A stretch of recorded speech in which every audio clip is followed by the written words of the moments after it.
Bolt your windows. Lock your doors. Check your closets. Look under your bed. And then prepare yourself. For it's another episode of Dark Night of the Podcast.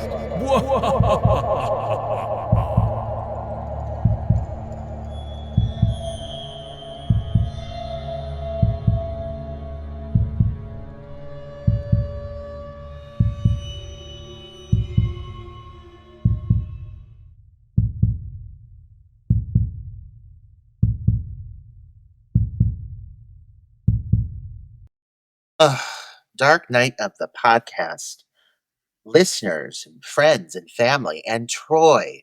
It is summer. It is a hot summer in the city. My goodness. I don't know if it's been sweltering where you are, but in sweet home Cleveland, Ohio, my balls have been sticking in my thighs every day because it's so wickedly hot and I can't deal with it. I'm fragile. I am very Aryan.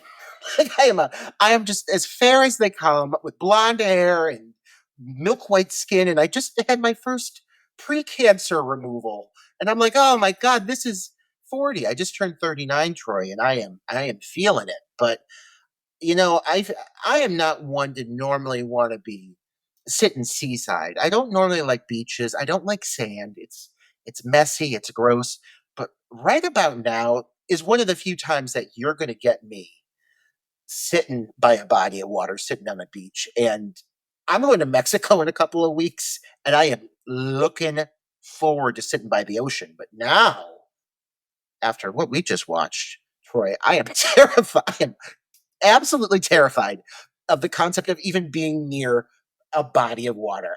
I am so scared of being by the ocean right now, all because of this movie, Troy. It's because of you. You picked this one. I did pick this one. What a perfect summer movie, right? Sitting at the dock of the bay. I mean, yeah. If this movie doesn't make you think twice about getting into a lake, a murky lake, or a lagoon or something of that sort, I don't know what will. I was even nervous getting into my pool after watching this. But this film, Roger, why is this film not talked about more? That's my big question. I really am shocked because I feel like after this movie came out, the topics that are being covered here, specifically the specimen at play, that little itty bitty creature, an isopod, with those big black eyes, looking all kind of cute, like honestly, kind of cute, but horrifying in this movie. But they've kind of become a thing of online fascination. You see so many memes now of the fish with the isopod like popping out, like, hello.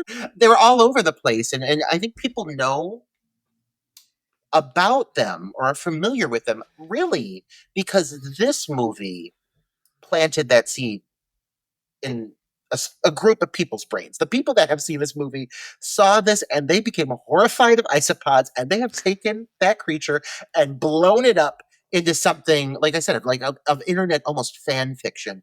And I think that's really cool. And I do think this film needs to be recognized because I have not ever seen a film that does anything remotely like this. Truth be told. No, and you know what? It's I guess technically found footage / mockumentary, more mockumentary than found footage, though there is a lot of found footage in the film. This, wow, going the route that it did and making it a found footage film was super smart. It's a really unique take on the found footage genre. This was right after or right around the same time all the Paranormal Activity sequels were coming out. And, we know what those are. Those are just like static security cameras in a house watching a house be haunted.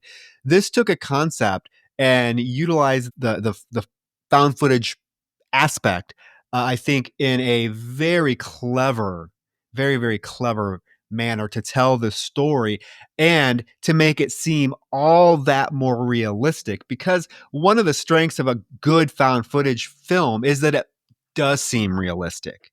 It makes you feel like you are there with the characters, and this film succeeds in spades at doing that. Oh, yes. Hugely. I mean, you're hitting the nail on the head. The thing about this film that pulls you in is it feels extremely authentic. Even at times when it's starting to get kind of scripty, or the production aspect, the CGI, certain things come through. At the core, they make such good choices about literally explaining how they procured every piece of media that is shown in this film. The fact that all these video clips exist, it's so well played, from street cameras to police car mounted cameras to uh, you know f- uh, the social media profiles of several residents within the town, kind of going through their experiences as it's happening in real time. It's really expertly crafted. It is one of the most intentionally calculated found footage horror films that exists. It's so smart in how it plays the narrative. And so for that alone, it needs to be acknowledged at a film that truly puts a lot of focus and effort into making it a found footage movie that feels like this could have happened. This could be real. So I think that's really a standout aspect of this movie, and I'm so happy you mentioned it going into it, because yeah, I mean there are a few moments where some of the acting does start to come through a little bit. There's a couple decisions that are made towards the end that maybe break that just a little bit, start to come through as feeling a little exaggerated. But overall, I mean, this film really works its ass off to feel authentic. I love that about this movie. Yeah, and it's in the hands of a very esteemed director. Surprisingly, this film is directed by Academy Award-winning director Barry Levinson, who gave us Rain Man, The Natural, Bugsy. I know I'm missing a few, but I mean, talk about a kind of a tonal shift in a career, right? Yeah, and even in the scale of what they're doing here, like, without knowing that, if I had gone in and watched this, I'd been like, "Wow, this aspiring first-time filmmaker really knocked it out of the park." It feels so like it's just such a wild idea. It feels like not something that I would expect a seasoned filmmaker to want to do something like this, because this movie feels relatively small in scale, but it works that into its advantage. And again, there are moments of CGI, but still, like, it's not like this is a film that's trying to make a big splashy, big budget impression. He's keeping the story really restrained and is very intentional about when he uses his digital effects, when he chooses to elevate the story a little bit larger than life. Yeah, it blew my mind when I found that fact out. Right. Well, guys, we are talking 2012's The Bay, a mockumentary style film that, again, went under the radar for some reason. And I remember seeing this probably shortly after it was released on home video. And I was just like blown away by it. I'm like, why are not people talking about this? Why didn't this make a huge splash at the box office? Because on top of being just a well crafted film, that's engaging, this film is actually fucking pretty scary. Mhm. I mean, it This really is. is a scary movie. Yeah. I agree with you on that completely. This is a film, Troy, where I was really still in the midst of collecting physical media, and I saw the DVD case at the time it was released. The DVD, the cover art alone drew me in enough to just buy it and own it, and I just went in blind and watched it, and I ended up loving it. And it's a film that, me, Troy, the things that I normally say I don't favor. Technically, you look at this on paper, this doesn't seem like this would be a film that would be a win for me. But I really fucking love this movie. I'm so happy you picked it. Let's dig in. Let's rip out the tongue of the Oh, bay and get in there. What do you think? I'm ready. I'm ready. But first, we got to remind our listeners that we do have a Patreon that I just uploaded your latest Patreon video, Roger, where you are discussing your reaction to 28 Years Later. We did one together earlier where we discuss our reaction to Final Destination Bloodlines. And we are going to be discussing our reactions to I Know What You Did Last Summer, the new one that just came out in theaters. That'll be coming soon. So if you want to hear our thoughts on that, join our Patreon, patreon.com/Dark Knight of the Podcast. And of course, we have been stagnant on Apple Podcast reviews for a long time. We're stuck at 64 ratings. If you're listening on your iPhone right now, stop, go into the Apple Podcast, open it up, and just click that little 5 stars. It really does help. And we get so excited when we see our star ratings go up. We're like, yay. But yeah, we want to talk about The Bay. The Bay. Which definitely has some political undertones to it. That are actually still more relevant today, 23 years, or no, not 23 years. 2012, 14 years later almost. Where the fuck did I you don't get fucking 23? know. 23 I think it's because I just said that 29, 23 years? What the fuck movie? 28 years later. 28 years later. I know. Yeah, whatever. 12, 13, 40. Math is not my strong point, people. But yeah, so I mean, because this film does deal with like climate change and pollution and causing all of this horrible shit to happen. And in fact, the film opens with a bunch of news reports of like hundreds of dead fish washing up on shore randomly, which has happened. Birds dropping dead from the sky, landing on sidewalks, landing in people's yards, which has happened. And they're like, oh, this is an environmental mystery. Well, really, is it an environmental mystery knowing what we know about like what we're doing to our environment and the climate? Like, but it is a striking image. And I think these could probably be real news broadcasts. I think this is actually maybe real footage because you do see like thousands of dead fish washing ashore and like birds that are just dropped from the sky. So right away, you kind of know, okay, this film is dealing with some pretty timely topics regarding our environment. Our environment and our government. Like the major theme here is the element of government cover-up that exists. Major corporations coming in and making deals and the exchange of money to have certain things swept under the rug and how that's affecting our environment and how there are people who are fully aware of what they're doing and how poor the conditions some of these people live in within their districts, within their communities. And they intentionally subject these people to dangerous situations, honestly. And this here is exaggerated, but it ain't far off. Really. I mean, like, I'm waiting for something like The Bay to happen to some small town community. It really doesn't feel like it's that far off from reality. And I think that's really seamlessly explored here because I think as they do enter with a lot of familiar footage that we've seen before, like you're mentioning, birds dropping from the sky. And oftentimes those things are just like kind of explained away and never discussed again. I love that they come in with that approach and they start to build into this new footage as you're introduced to the setting, this lovely shore town that we're going to be based out of and watch decimated over the period of this documentary film. Yeah, it's Claridge, Maryland, and basically the film takes place.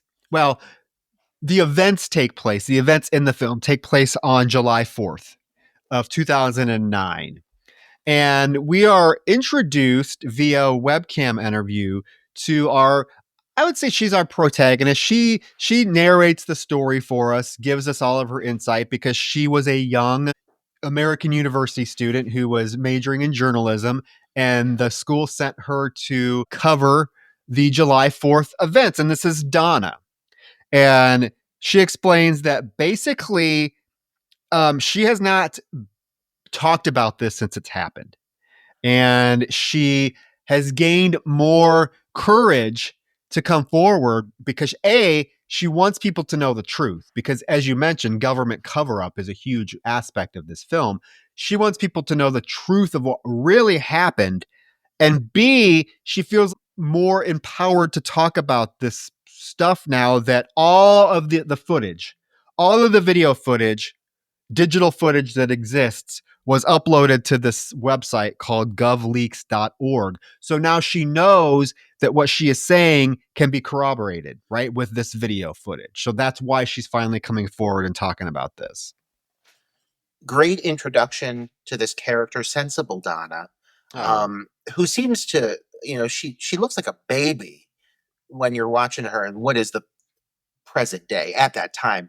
I feel like when you see her in the older footage, she ages by 10 years with that horrible fucking haircut they give poor fucking Donna.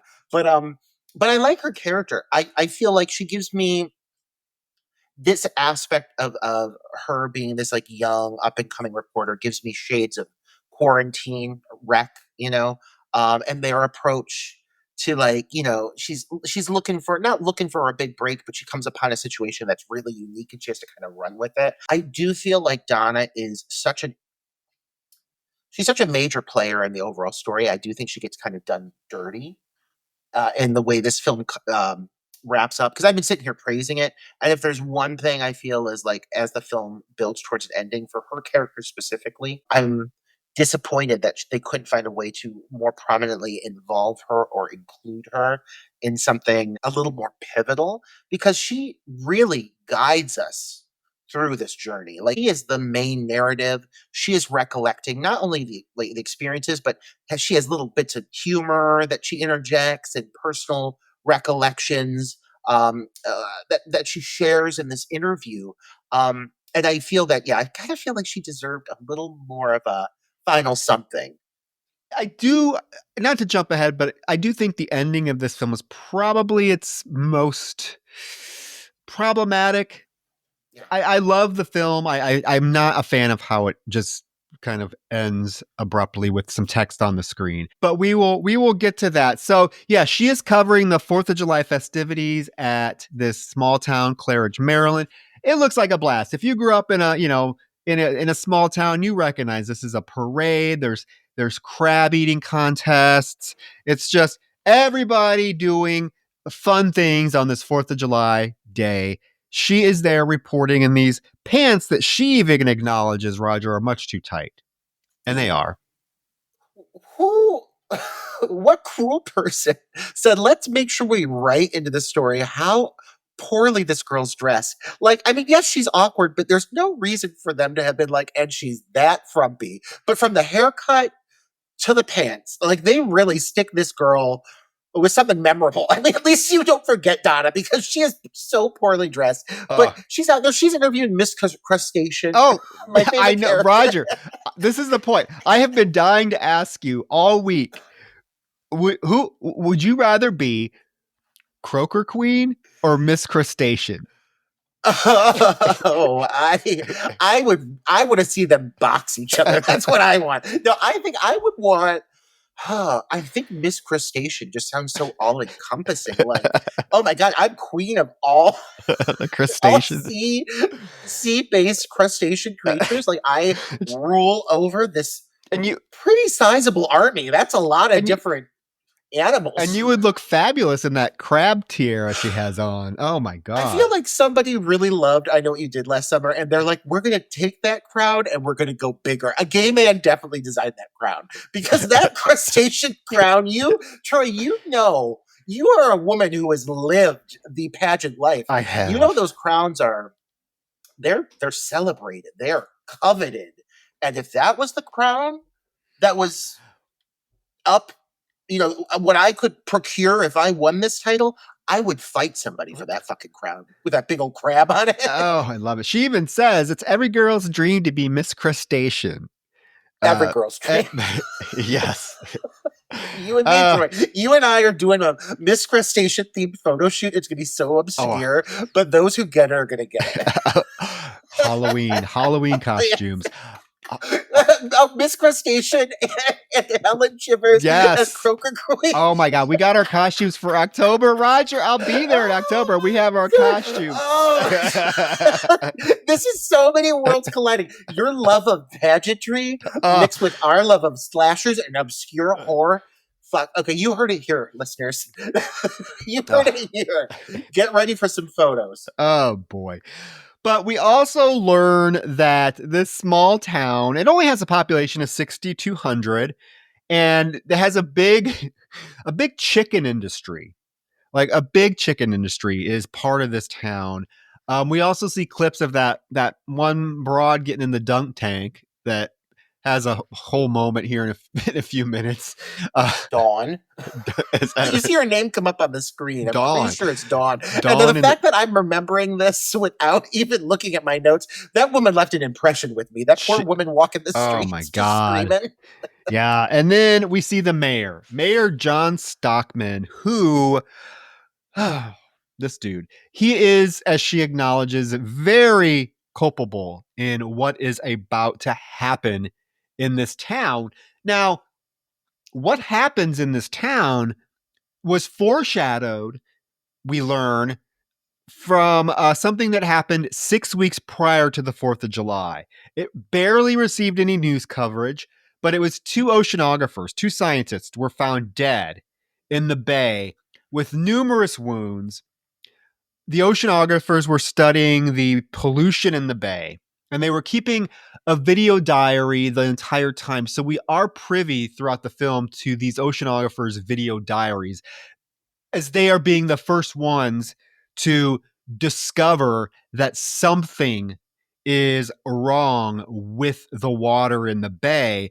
And in fact, right now we see a clip of them studying the red algae from the bay that they realize has a high amount of bacterial growth on it. And they pontificate that it has to do with the water feeding off the nutrients from all of the chicken shit that has been dumped into this bay. And we do get to see, and it's pretty gnarly, like their dead bodies. Like they literally both have giant holes in their torso. And like the police and investigators are like, I don't know what could have happened. It could have been a shark attack. I don't know. I think it was a really interesting choice to introduce these oceanographers as deceased because, like, on first impression, you're like starting to realize, okay, this is going to be like a little bit of a side story. This isn't going to come back into play. But then you start to acknowledge, oh my gosh, these are actually characters. Like, you start to I mean, almost like through their the documentary footage you find that they've been recording their studies here, you start to get to know these characters and they have personalities and they have like little interactions, little jokes with each other, little moments of humor. And I thought that was so unique, such a different approach to come in and be like, these characters, they're deceased, their bloated corpses are horrifying. I mean, the makeup in this movie is amazing.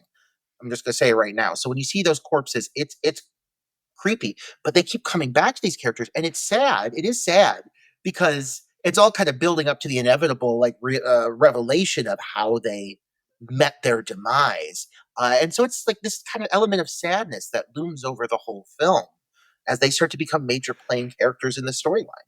Well, and as they start to reveal all of this stuff and they actually try to they send the information, like we get told many times that they send the information to the town about what they're finding and it's basically ignored by the mayor. So this mayor is really the main villain of the film outside of the isopods. And yeah, I like this. I like the oceanographers. The guy I think is really cute. I kind of find him to be a little bit of a dick sometimes, though, to the girl because she has that heavy accent and he's kind of makes fun of it and like makes little quips and it sounds like he's being serious and not joking. I'm like, you're kind of a dick, dude. But I do like the fact that we get to see a lot of them because they are interesting characters and we're learning as they are learning what is going on in this town. So we see more footage of their diary and they are analyzing the water and talking about how the water has high mercury levels and PCBs that have not been legal in 20 years.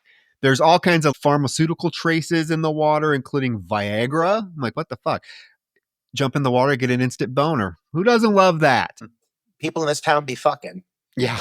People in this town drinking this water be fucking. You know, if there's Viagra in that water, They may end up dying in this movie, but at least they went out with hard-ons. Yeah.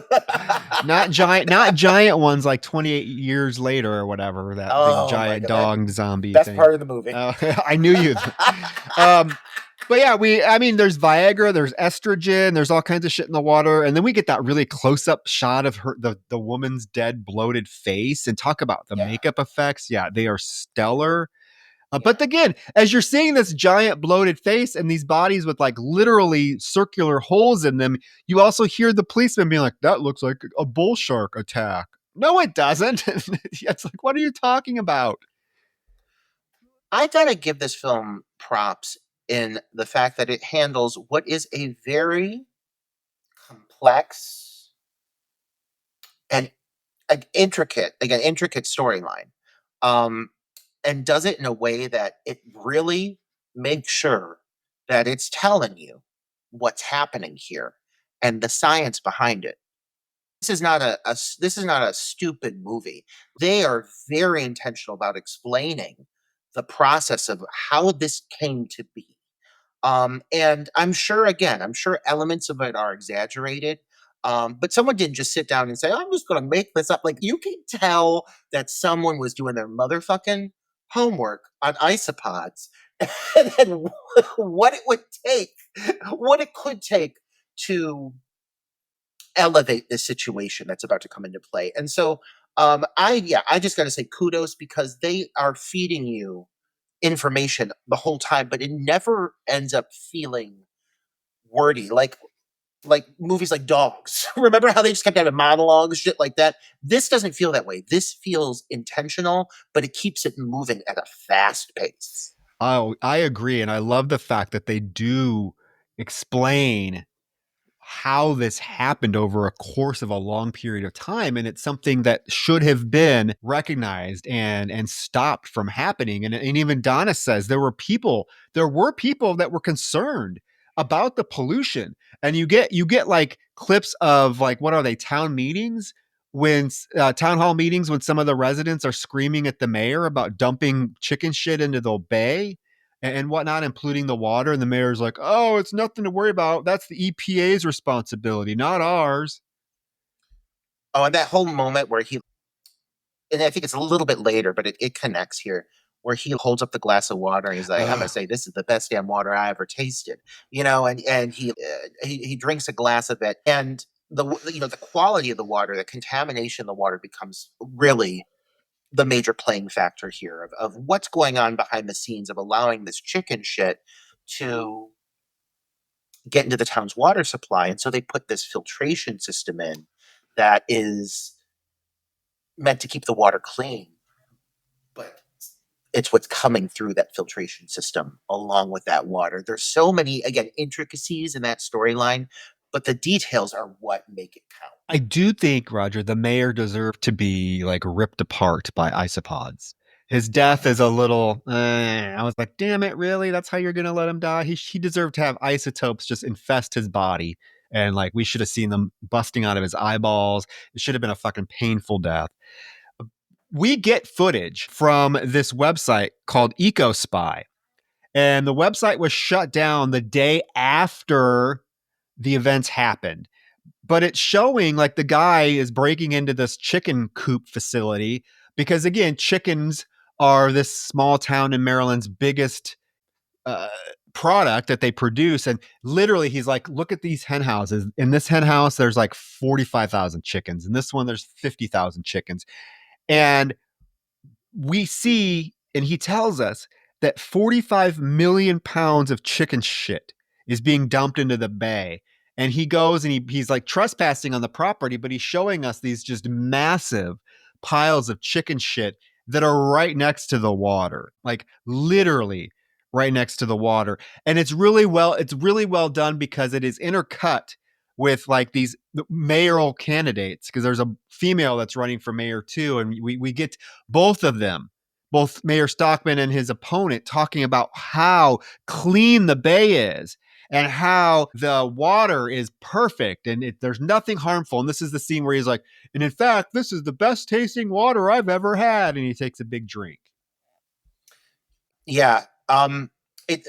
it's really impressive how even moments that by design you would normally think would be building suspense or be building this kind of feeling of panic. There's a really good usage of score at certain points. It's kind of like pulsing, like rhythm that kind of gets your blood pumping and it gets you feeling like, oh, the anxiety's building. And it makes me think, because I know you love your true crime, but I know you also love like documentaries, and it's similar techniques that they use in a documentary structure to amplify and build these emotions when they don't necessarily have the material like a horror movie would. But this does such a good job of utilizing those techniques, but just going a little bit bigger. There's something definitely more about the score here that when they lean into it, they are trying to build up the fear factor, and it pays off. Because even when you wouldn't expect there to be elements of anxiety or suspense or developing dread, it does exist within this film. Yeah, it exists because the editing is so fast paced as well. I mean, this movie, you never have an opportunity to get bored with this movie. I mean, the Right. pacing of this movie is off the charts. It just Yeah. flies, and there's never a moment to be bored or to like, there's always something. And now we get Donna saying, how great the town was, and she's like, everything in town that day at the 4th of July celebration seemed pretty good until, and then we cut to the footage of, I believe you said her name was Dawn, right? Dawn Her from the, name comes up on the screen as like somebody who died, and I swear to God it it was says Dawn Dawn. because I know a couple Dawns. So I'm going to go with Dawn. Okay, Poor well, fucking Dawn. we'll give her a name. Dawn. I know her husband's name's Danny because she's screaming for him. But it's the lady we saw get dunked into the dunk tank earlier. She is now in the middle of the street, just screaming and wailing, wanting help. She's like, "You got to get me to the hospital. Where's my husband?" And as people with the camera get closer to her, we notice her whole face and body are just covered with these bright red blisters. Now, this is also intercut with the little girls at this local swimming pool who start screaming and get out of the water. And we see that their arms are covered in these same blisters. And this poor woman, this Dawn, is just screaming her head off as Donna is trying to moderate the crab eating contest with Miss Crustacean there. And all of a sudden, all of the crab eating contestants start throwing, like vomiting everywhere. I mean, it erupts into chaos real fucking quick. Real fucking quick. And it in some aspects it's almost like it almost feels like they, the cutting away abruptly at first. You're like, oh, I'm not really getting to see anything. But this film is very intentional about when it shows something, it shows it. And when you do get that shot finally of old girl looking over into the camera and the camera kind of zooms in on her and you start to see the sores, it's like on her chest. She's like, she's a heavier woman and she's like flailing her arms around and she's just like an average everyday gal. And she's just in panic mode. And you start to realize it and you're like, oh, fuck, this film is going to go there. And then those fuckers start puking and you're like, oh my God, this isn't fucking around. This is like actually a body horror film. Like The Bay does need to fall under the categorization of body horror and plausible body horror. And if we're going to start talking about, sores and welts and blisters and these things, like these are things that especially make my skin crawl. I'm going to share something with you real quick. I won't linger too long, but growing up, my mom had an illness called polyarthritis nodosa, and it's something that I witnessed for like 8 years. It was a really long process, but it was something where she was really ill, and the main symptom she experienced was massive ulcers that would open up because the veins in her legs were dying. And I know that's a lot to hear, but I have seen firsthand gangrene, massive skin ulcers. I'm talking open lesions that would at times get down to the bone. Like I was switching out bandages. I'm saying as a 10, 11, 12-year old, this is what I experienced. And that's a visual that sticks with you. And you don't see it often. You don't see movies go there that often, give you that kind of ulcer like wound. Boy, oh boy, Troy, does this film absolutely capture the reality of skin lesions, open sores, pussing wounds, and especially once you start to see the ulcers in the hospital sequences, I'm telling you, this is some of the most realistic makeup and effects I've seen in a very long time. Truly, I mean, the effect work here is exceptional. Yeah, I mean, I don't have that personal experience with flesh wounds as you do, but I've seen them, and yes, these look so realistic. Wow. And you even get more close-ups of them because we then cut to the hospital, and this poor doctor, Jack Abrams, who is the only physician on duty, and he is all of a sudden overwhelmed with all of this stuff that's going on. And he becomes a prominent player in the film. And much like the oceanographers, Donna, because Donna's narrating this, she tells us that he would that day treat over 350 patients and that he would be dead later that night. But and again, it's a very interesting choice to let us know ahead of time that this character is going to die, because we actually spent a lot of time with this guy, and we do see him. We do see clips of him treating patients. He's telling them to take off their shirts, and these women are just covered in these blisters.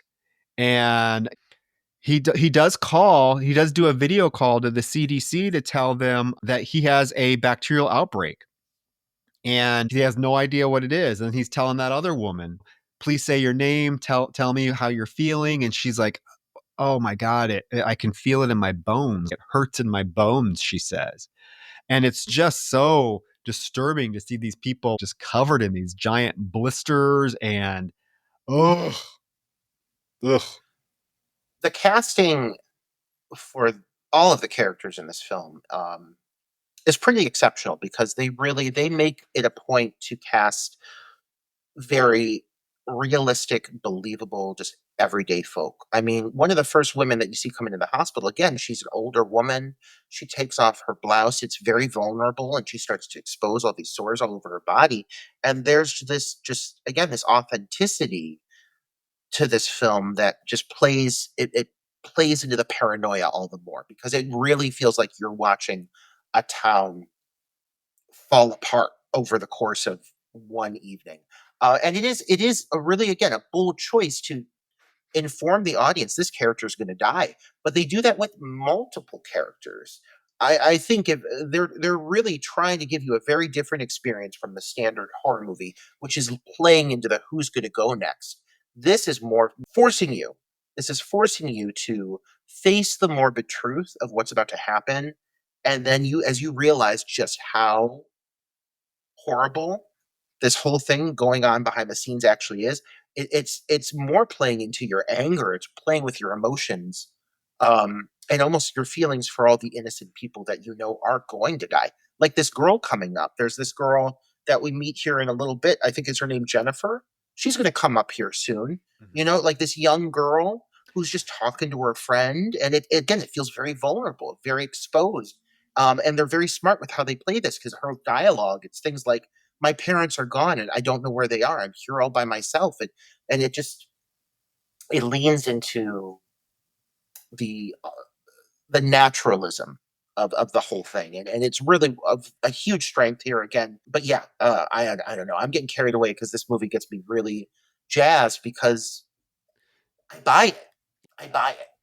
Yeah, no, I do too, and I think it is really an effective tool for them to tell us that these characters die, and then let us get attached to them. You know, then Mhm. we see what they're going through, and we I don't want this doctor to die. Like, he's giving it his all. He's trying to figure out what's Mhm. going on. He's trying to help as many people. Yeah, I don't want to know. I don't want him to die. So it just makes it that much more, like, you know, terrible to watch everything unfold because we know ultimately what's going to happen to him. So we get these cops that are driving around town, and we see their dash cam footage of them just shooting the shit. When all of a sudden I mean, no warning, they come upon a dead body laying on the side of the road, and Donna's narrating, and she's like, these two cops they found the first death, or they reported the first death in Claridge at 12:42 p.m. on July 4th. and we see them pull up, and it's just like this dead kid laying in the grass. And I mean, from this point forward, we know like hell is breaking loose in this town.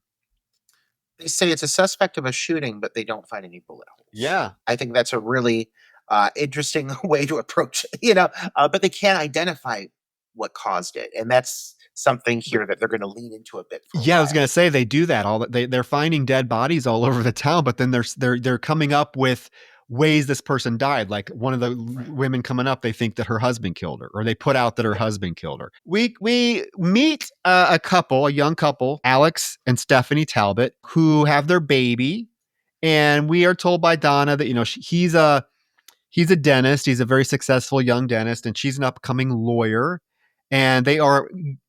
For this particular 4th of July, they rented a boat, and they're going to boat all the way to Claridge, 7 hours, because that's where she's from originally, to meet up with her parents and to watch the fireworks.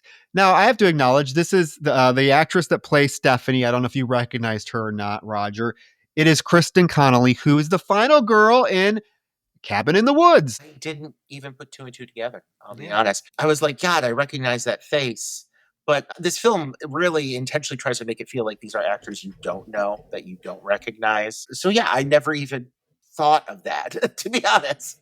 Yeah, I thought her casting was a really interesting choice, because most found footage films really try to cast actors that aren't known, because that's their selling point, right? This is really, really happening. Oh, look at what the Blair Witch mastered it, right, with their marketing. And then we see it even like Paranormal Activity, the 2 leads in Paranormal Activity. It was both of their first films. So to get Kristen Connolly, who just came off of, Cabin in the Woods was pretty successful and pretty popular for horror films fans. I was a little surprised. I'm glad she's in it. Anytime I can see her, I'm like, woo, yay. But it was an interesting choice. It kind of goes against what most found footage filmmakers would do. Yeah, I can't believe I missed her, to be honest. I think I'm so caught up in the fact that it does feel like they're trying to, for the most part, aside from her, cast non-relatable actors. I just wasn't even the mindset to identify her. Yeah. That's such a weird, interesting fact. Oh my God, how did I miss that? I never even sat down and looked through the cast. I did. I saw her name, and I pulled it up to watch. I saw her name. I'm like, wait, Kristen Connell, she's in Cabin in the Woods, and it is the same actress. And even the guy that plays her husband, the actor's name is Will Rogers. He's been in other things too. But now we're going to follow this couple here for a little bit as they're boating to Claridge. We get this 911 call from this woman who is freaking out because she sees something outside, and she's looking outside, and we see her recording. And there is this, and this would scare the shit out of me. This is what makes this movie so scary, because these things that are going on seem like they could really happen. I don't want to look out my fucking living room window and see a bloody woman. She's growling and making horrific noises. And then there's that moment where she just pukes up like gallons of blood. I'm like, oh my God, it is horrific. And they're going back and forth through all these different types of home video cameras, cell phone footage. It's 2012. So there's graininess, there's grittiness, there's lag. And specifically the way this is filmed, it's an older woman on the phone, and it feels so real. And I wish elements of this kind of sequence 2 carried over a bit more to the final 10 minutes of the movie, because there is something really horrifying as people start to get extremely sick. Obviously we go to a hospital setting, we do get pretty confined there with what's happening with the infection, but this is the scariest aspect of the transformation, is people starting to realize what's happening, their bodies starting to basically be eaten away. We find out the vomiting of the blood, the wounds becoming bigger. I mean, it's pretty horrific what happens to these people. They go out in a lot of pain. They go out, to a point where they're almost losing their mind. They're in so much pain. And it really makes it seem like this is just gruesome. And we see that play out at the end of the film, like just how much pain this type of death would be. This is horrible. I could not think of a worse thing to be eaten alive from the inside out by these giant fucking isopods that get into your body from being exposed to water. It is really horrific. So this is when Donna as a young reporter gets to really snap into action, because all these ambulances start to go by, and she kind of realizes something is going on. So she abandons the whole covering of the 4th of July parade, which is now turned into a fucking mess anyways, and she starts following the ambulance. Meantime, these cops are coming upon the scene, and they are saying that they are overloaded with calls and that the hospital is already overbooked. And the cops get to this house, and another cop meets them there along with the ambulance. And this is when the cop comes out and he's like, yeah, this was Marla Spadafora. We found her in really bad shape. Her guts were ripped out. Her tongue was cut. And we think it was her husband that did it. I mean, what else are you going to say in that moment, I guess, though? Truthfully, if I walk in and I see that in this, again, pleasant coastal town, I'm not going to be like, oh my God, a wild bear. I don't know. Around there, maybe a dog attack on first impression, but they start to describe the wounds pretty quick and they realize, that this is definitely something else. And so they end up pitting it on the poor husband. They say, well, there's rumor that he was abusive and blah, blah, blah. But they're clearly, you can hear in their voices, they're kind of just pulling answers out of their ass. Yeah, they don't know. And, of course, Donna has followed and she's at the house too. And we get that, we get a clip of her like awkwardly interviewing that old neighbor, and she gets the woman's name wrong. She calls her something else, and the guy has to correct her. And she's like, oh, I'm sorry. I'm sorry. And she's like, do you guys get much domestic violence around here? He's like, what are you talking about? It's real awkward. You can tell she doesn't know what the fuck she's doing. And she even admits it. She's like, I had no idea what I was doing. I was acting like I thought of how a reporter should be able to act. And there's a moment where you can hear the cameraman reassure her. Yeah. Being like, you got this. I wish that the cameraman was acknowledged a little bit more, because there's one point where they try to be like, oh, that's the only time you see him. He died today. At least his presence, you see it all the time. There's always moments in found footage films where they manage to acknowledge the cameraman, and he is not a presence here. He is really just a vehicle to carry that camera so she can be captured. But when he is acknowledged, they kind of hint at him being like a kind of a character, a nice guy, and it's you don't get enough of it for it really to feel validated, No, yeah, I agree. We have that video, that FaceTime video of little Jennifer. She's showing her friend. She's on FaceTime with her friend this whole time, and she's showing her friend these blisters. She's covered in them. She's telling her friend how much they hurt, and she doesn't know where her parents are. Nobody will respond to her. She can't get any help. I mean, it's sad because this is a little girl. I mean, it's a little girl. This girl is stone-faced through the entire experience. Where other people are just weeping and screaming, this girl, she is so brave in the face of death. Every time you see Jennifer, and I'm not even going to say I'm not going to shit on her acting, but you can tell they're having this young girl improv, but there's something about the way she delivers it that I'm still fine with it. But she's like, yeah, it really hurts. I don't know what I'm going to do. My parents aren't home, but they hurt. Yeah.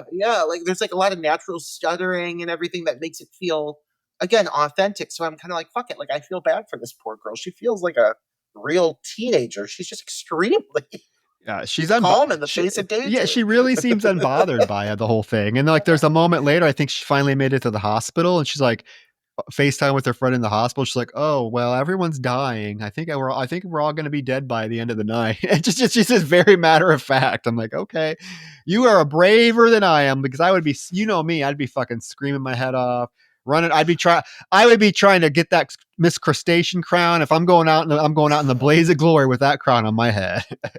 I would be walking around that hospital just trying to find tools to kill myself. At that point, seeing what's happening around me, I'd be like, Troy, find a drill, find a bone saw, something. We're taking matters into our own hands.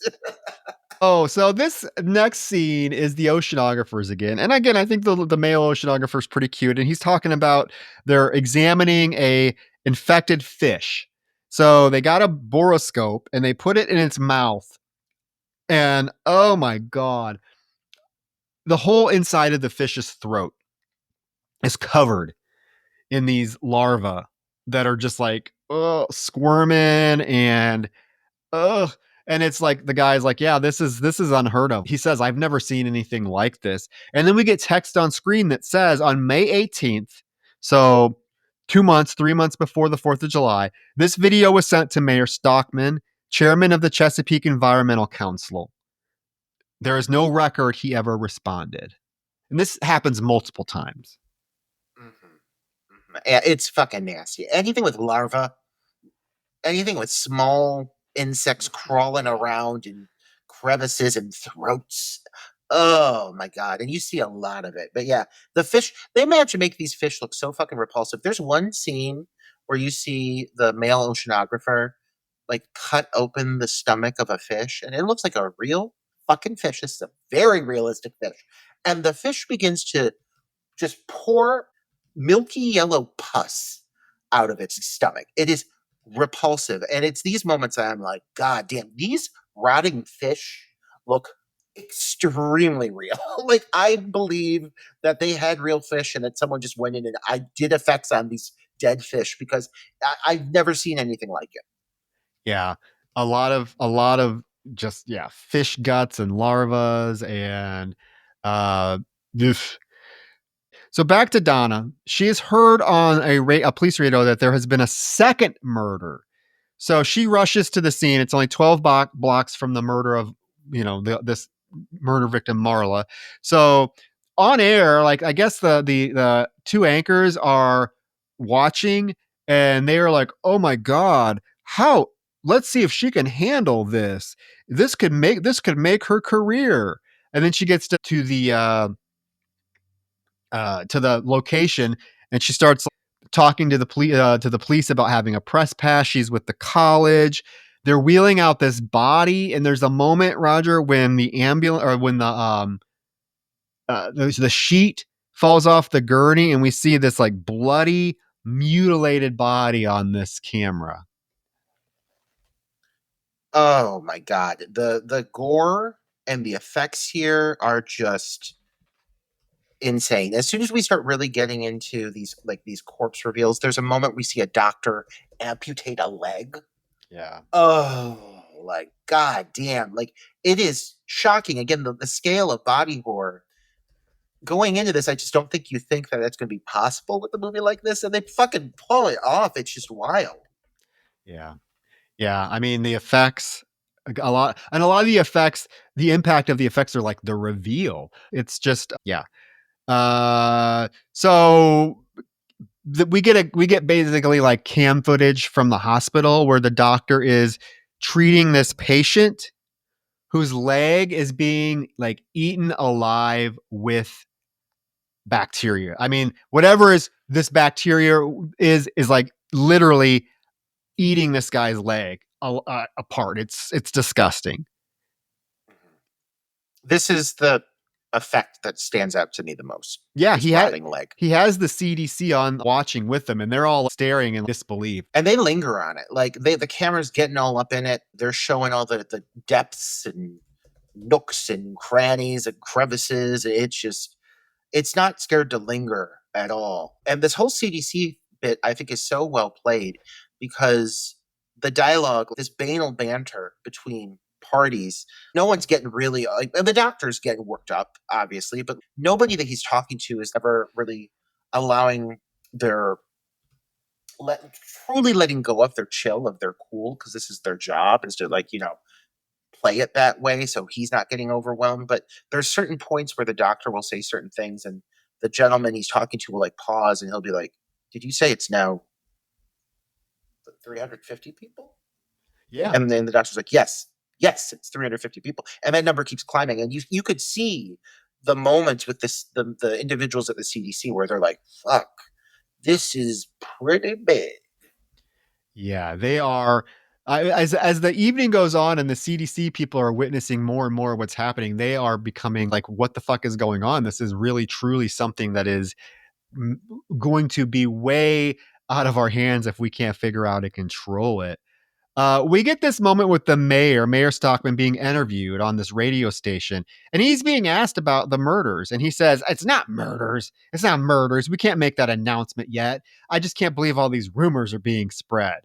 And he says, "I want to make something clear. During warm weather, bacteria rises, and some people, they're more susceptible to rashes and digestive issues. So we need to quit spreading rumors about murders and killer viruses." I think that the radio element here, they like touch on it. I was thinking that it was going to come into play more and be more of a plot tool, kind of like the police cams. They really use that in their favor.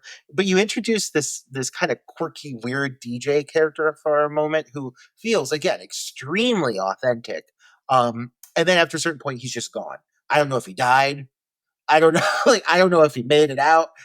You don't really learn a lot about this guy. It seems like it's going to go there, but this mayor, man, like you really, now that you know as much as you do about what's going on, this mayor is really feeling like a fucking pretentious dick. The things he's saying, the answers he's giving, because we know that he's bullshitting. And he's so pompous in the way he's talking with this guy. I hate this mayor character. And rightfully so. He's played very well. But God, I mean, he feels like exactly what he is. He feels like a fucking shitty politician. Totally shitty politician. He's just trying to protect himself because he knows that his policies and his, is what's causing this shit. I mean, he's not stupid. He's just trying to cover his own ass. So we cut back to the oceanographers, and they're telling us that the bacteria levels in the bay are much, much more higher, and that fertilizer from the farm is running into the water as well. So we got chicken shit, we got fertilizer. And as they're telling us this, we get various shots of people just enjoying the bay, out on the boats, jumping into the water, a group fishing on the boat. So the specific group of people are fishing on a boat, and one of them catches this largemouth bass. And as he's holding it up, like proudly displaying this largemouth bass, a fucking giant isopod bursts out of its mouth onto the guy's arm, crawls up his arm. He knocks it off. It scuttles into the water. When I first saw this scene, I jumped. My ass jumped when this fucking thing came out of its mouth. Oh, I mean, it's oh my God, startling, horrifying. Mm-hmm. Yes. Do you think this man died? Do you think that bite alone is enough that he became infected with isotopes? I hope that man's okay.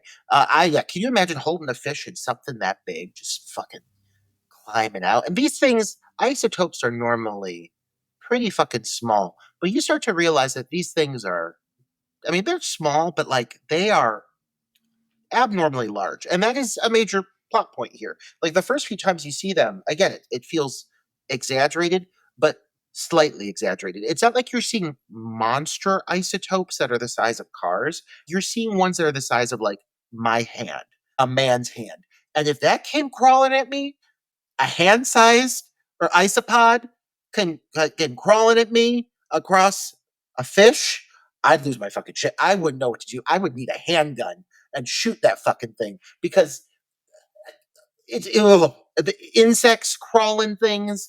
And again, they could have gone absurdly big with this. They could have really gone over the top, but because they don't, is why it hits, is why it works. Well, and these things have to fit in. I mean, they're infesting human bodies and like eating through. Once they get into your body, they eat through you. They're eating your organs. They're eating their way out of you. It's really fucking disgusting. I do like. There's a little moment where the radio dude is getting phone calls from people with a bunch of like theories, and people are discussing how it could be a satanic cult. It could be Al-Qaeda poisoning the water, aliens, pesticides. And this is exactly what would be going on. People would be making these wacky conspiracy predictions. So we move to Stephanie. She's on the boat trying to call her parents. She's not getting an answer. The oceanographers are examining another mutilated fish. We see that. And now Donna tells us this video of this teenage couple was retrieved, basically found in the water from a boy, a 12-year-old boy who was out walking his dog, found this camera. So this footage was retrieved, and it's of teenager Denise Burton and her boyfriend. So we see this footage of them, and they're just having it's their teenagers, two teenagers, a boy and a girl, and he's encouraging her to take her, top off and jump into the water. And she does. And she's like, well, you need to come in with me. He's like, absolutely not. I don't want to get stung by a jellyfish. And all of a sudden she says, ow. And he thinks she's joking. He's like, oh, very funny. But all of a sudden she literally starts screaming and flailing in the water. And he knows that she's in trouble. So he jumps in. And now we're seeing footage, like his footage from the water trying to get to her. She's flailing. And as he approaches her, we see a huge pool of blood come out of the water. And then he screams and the camera goes dead. And that's the footage. And she says, Donna tells us, footage was found, but their bodies were never discovered. Horrifying. And it's the only time these characters are brought up or explored. But it works. It works because it's adding to that growing paranoia, that growing anxiety that this is bigger. This is widespread, and it's all starting to hit at the exact same time. I think the one thing here that is a little bit far-fetched to me is like when this starts to happen, it all happens like clockwork. That might be the one thing that feels a little exaggerated for me, because all of like the water system in this town, July 4th, shit goes down here, and so I guess I'm kind of shocked that it becomes such a big issue so fast. I would think it would still be more gradual, but I don't know how these fucking things work, and obviously this has never actually technically happened before. But the shock aspect is what makes it feel just slightly larger than life. The fact this all happens at the exact same time on July 4th. You know what I mean? Yeah. We have some video footage of Alex and Stephanie playing around on the boat. It culminates in her pushing him into the water. Mistake there, as we find out. The oceanographers are at it again, and she's trying to explain that the bay is now a 40% dead zone. And this is the moment where she has a really heavy accent, and he is, kind of making fun of her for it, which is like, oh, you're kind of a dick. But yeah, so now we learn like the bay is a 40% dead zone, which is not a good thing. I feel like there is a moment, just acknowledging that that moment with Stephanie and Alex, they're very like sweetsy, playing around like a loving couple does on the boat, and she pushes him in the water, and he's trying to convince her to come in. And now at this point, already knowing what we know, it's like, now you know this fucker is gonna get it. And they keep cutting back to that baby, that fat, plump baby. And I kept thinking that baby is prime pickings to get eaten by an isopod. It doesn't go there. We always talk about killing the babies. This baby, though, you don't want this baby to die because this is truly an adorable baby. But they linger on that baby enough that you think that baby is in danger. It's a chubby little baby butt. Yeah, for sure. And I was like, are they going to go there? The first time I watched this, is this baby going to be infested by isopods? I would be down for it. So back at the hospital, the CDC is on the line with Abrams, and tells them that he now has 60 patients, some with their tongues have been removed. And the CDC, these CDC people are kind of like, I don't know. I don't think they're acting like this is a very serious situation, even though they know it is, but they're really being kind of condescending towards them, don't you think? They're like, oh, have you administered the patient's methicillin? He's like, of course I have, but it didn't work. It just keeps spreading. And he's like, can you give me any information at all? And they're like, well, we have no new information, except it could be fungal or it could be bacterial. We don't know. They're real dismissive. They can see the camera, like they can see the hospital's full of people. They saw that leg being eaten, but they are so condescending and just like dismissive of him. It kind of pisses me off. Yeah. I almost to a certain point, I'm curious how much they know that he doesn't. I wonder how deep in regarding cover up, how much has been actually covered up here. But regardless, yes, they are very much dismissive of him at first. I think once this really starts to build and they start to see just how bad this is getting, I think there's a lot of desperation you see, especially when you start to see conversations happening between the different CDC members, because a few more come into play. There's a woman that starts to get involved, and they're clearly just baffled. They have no fucking idea what this could be. Yeah, they are baffled, but they aren't really. I mean, they're not being very helpful to this poor gentleman who is dealing with all these infested patients by himself. Back to the oceanographers. They're still alive. They pull an isopod from a fish's mouth and they cut it open, and they like literally cut this fish open and see dozens of these isopods eating this fish alive. And again, we get more text saying on this particular date, this information in this video was sent to the Mayor Stockman, but he didn't respond. Around this time, this is the moment where we see a specific shot where there's this guy who's in a lot of pain filming himself, and he stands up and shows his gut. He turns his stomach, he profiles himself, and you see it throbbing. You see something inside of there throbbing. And this is another visual. I was like, God, I wish I could have seen more of this. This is fucking horrifying. Because, yeah, like these things are truly eating people from the insides. And you do start to see actual shots of like the things bursting out, almost like alien style.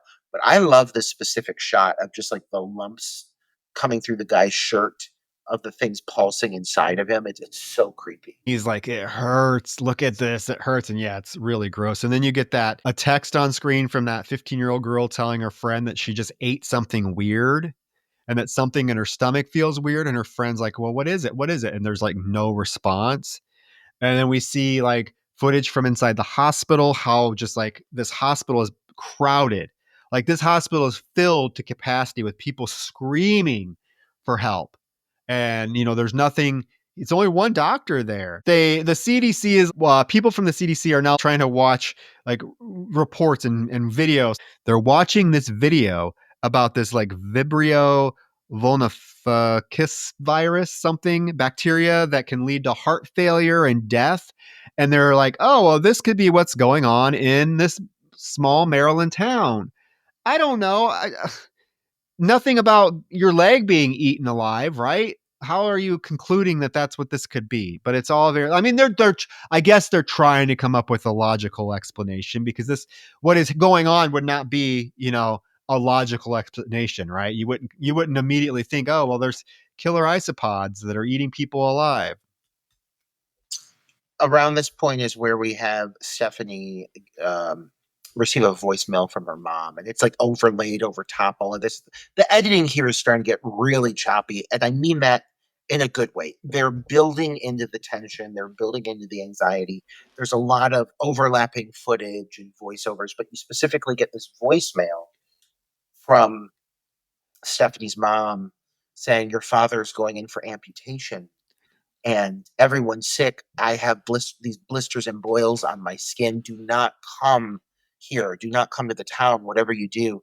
And they like highlight her in the crowd in the camera footage briefly, acknowledging that one of the women was actually her mother. And then she apparently, of course, died that day as well. But again, it feels very authentic. The panic, the fear in the phone call and the dialogue, they do a really good job of recreating phone calls and all of these little elements that they play in. It's mixed really well. The sounds of the static and all of it. Every call sounds different. Everything feels very individualized. So I like these little details. I think that's really what helps elevate the film.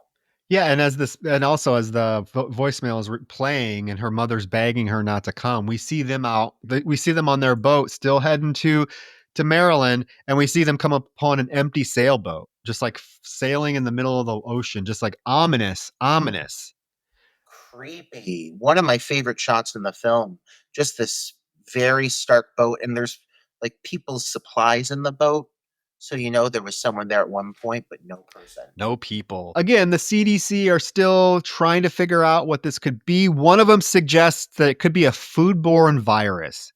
And then that lady's like, well, if the water is being contaminated with anything chemical, any specific kind of chemical, it could create a new form of bacteria, like a new form of a tapeworm or something like that. In the meantime, the hospital, Roger, is in fucking chaos.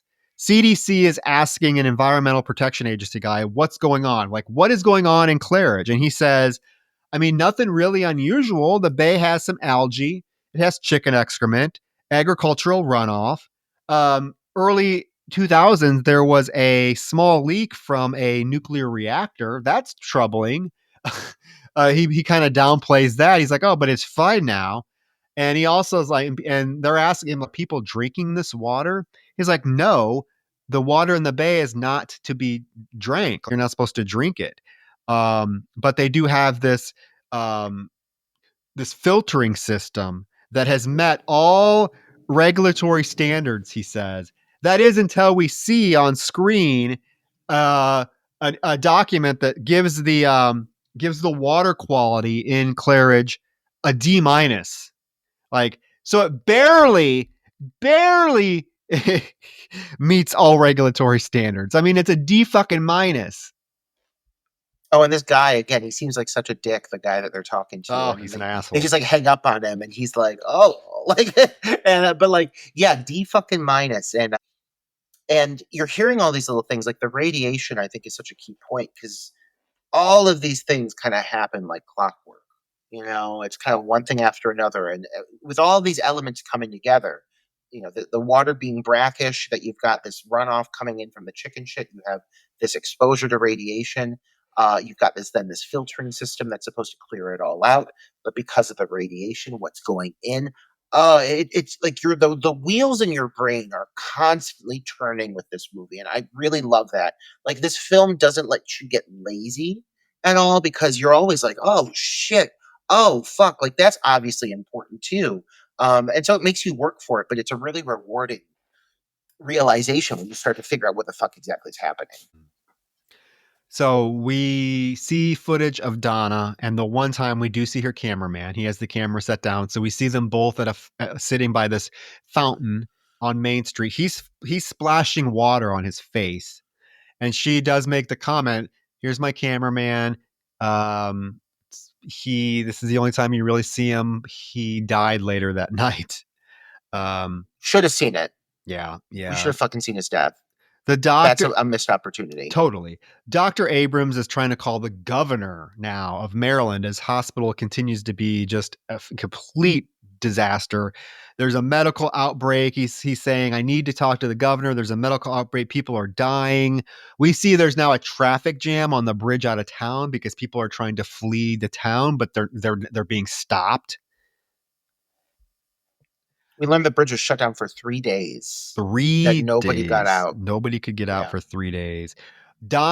We see Donna getting an email from her boss telling her that the FBI is at their office right now and she cannot post. She needs to stop recording, stop posting videos right this second. Oh, and she won't have anything to do with that. She's a woman on a mission now. And there's this whole fucking moment, Troy, coming up here where she's like, nope, I'm going to fucking keep reporting. And then all of a sudden she pauses and like in the distance, honestly, one of my favorite aspects of the movie. Yeah. Really. You start to hear the cries, the moans of the people dying in the streets. Like you start to hear from all around the town echoing through the air and like very faint. She says like ghosts. But you start to hear men and women screaming, blood-curdling screams in agony, and it's far off in the distance, and it makes it so eerie. And they linger on it just long enough. They come back to it briefly again. You hear it more, and just the voices kind of come together as like almost like a chorus, and it's so fucking haunting. It really is. It's really bone-chilling, blood-curdling. Like this is one of the more upsetting scenes I've seen from a horror film in a long time. It's just so quiet, except you just hear these low wails, these low cries, and they're all around her. She's even like, I don't even know where they're coming from. They're all around. And every time she tries to start again, she hears these wails. So the two officers from earlier that found the dead body, they get a call to go to this house. And they pull up to this house and we hear screaming. And one of the officers gets out and runs into the house. He knocks. There's no answer. He goes in. And the other officer's out there waiting. He hears shots being fired. And so he gets out of the car, and we see text on screen that tells us that the following audio has been digitally enhanced to understand what took place in that house that evening. And we hear just voices like, and God, these voices, they're like zombie, like they're horribly croaky sounding. And you hear like, what are you doing? They're all dying. What's crawling all over their bodies? His tongue is gone. Shoot me, shoot me. Lots of screaming and then growling and then gunshots. This audio is equally disturbing, I think. It's just horrifying. There's a part of me that wishes that there would have been a body cam factor to the sequence. I mean, the audio is chilling. It's chilling, especially you can tell that the guy's tongue's ripped out because he's like, "Help me, shoot me, shoot me," and and it works. It does work, but God, I would have loved to have seen some perspective of that. No, it would have been really cool. Imagine a police body cam in like a dark house with just like green lit, and you just see like shadows of the people, and you can see like things crawling on them. That would have been super effective. However, I mean, the audio is, like you said, really chilling, really fucking chilling. And then you hear the gunshots and you realize, oh my God, the cop just shot his fucking partner. I mean, it's a pretty, yeah, I mean, the audio is scary enough, but yeah, I do agree it would have been cool to see some police body cam footage. Well, it's hard to piece that together. You can kind of tell what's happening, and then later when you do see the one officer, it's pretty evident that he's going through something, and the other one is not there. But you're kind of having to figure out that the one cop is actually shot. Yeah, he's apparently, I guess, overwhelmed by the things. And why did we not see that? I feel that's a visual from this movie that we deserved. Is one moment where someone is just overrun by these things. That would have been horrifying. Then we get a radio transmission from a pilot who is piloting above the bay, and he calls into the Coast Guard to say that he literally is seeing thousands of dead fish in the bay. And we do see the visual, like we see his bird's eye perspective of just dead fish filling the bay. They're everywhere. And then CDC, because these fuckers are still trying to figure out what's going on. They get a photo from the University of Maryland with a fish. It's a fish with its mouth open, and in its mouth you see that fucking little isopod just peeking out. It's like, eh. The isopod is too pleasant looking. like, when you look at the isopod, Troy, it really is like, hello. Like it's got these little beady eyes, but like when you see an actual isopod, it doesn't look nearly as intimidating as they do when they're attacking people. So it does kind of like, I do appreciate how cute these things are, even though they're eating tongues. Oh, it's smiling. It's just hanging out in that fish's mouth. But one of the guys is like, well, these isopods are typically found only in the Pacific, but they have started to make an appearance on the Atlantic side of the ocean. And in fact, a 2-foot long one was found in the Atlantic close to here trying to burrow into a ship because it must have thought that it was like a whale. And we see a picture of this fucking 2-foot long isopod. And even the one guy's like, oh my God, that's not real. That looks Photoshopped. And they're like, no, it's real. And now this thing is not cute. They're cute when they're tiny, but when you see a fucking 2-foot long one, no, they are not cute. Can you imagine swimming in the Atlantic, Troy, and you go under and you see that fucking thing coming at you? I would let it take me. I wouldn't even, I'd be so scared. I'd be paralyzed out of fear. Just to think that things like that are like in the sea, in the ocean, is a reason that I do not like to be in it or on it, even floating on it. I went on a cruise recently, and it took me a couple days to even get comfortable with the idea of being in a boat, because I fear what is in there. I fear what is in the sea, what is in the ocean, and these things are nightmare fuel for me. Oh, they're probably hanging off the coast of Puerto Vallarta, Roger. So just be careful. I come out of the sea covered and I'm screaming. That should be how I go out. Really, that sounds fitting. Isopods.